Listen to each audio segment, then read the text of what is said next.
ഈശ്വരാ, അമ്മൂമ്മയ്ക്കൊന്നും വരുത്തരുതേ. നേരത്തോട് നേരം കഴിയില്ലെന്നാ വൈദ്യര് പറഞ്ഞത്. നാണുനാര് വേഗം വരൂ. സുഭദ്രേ, എന്തെങ്കിലും പറഞ്ഞോ? നല്ല തണുപ്പ്. മുമ്പേ നടക്ക്. വേണ്ട,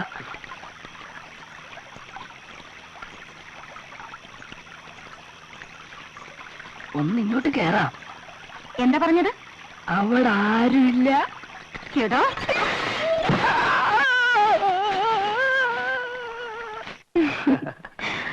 ഞാൻ കേട്ടത് അതല്ല. പിന്നെ എന്താ കേട്ടത്?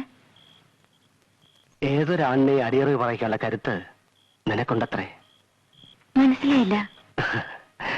നിന്റെ ശീൽക്കാരങ്ങളും അയാളുടെ നിലവിളിയും കേട്ട് വന്നവർ പിറന്ന വേഷത്തിൽ ഇരുളിൽ നീ ഓടി മറന്ന് കണ്ടു അത്രേ.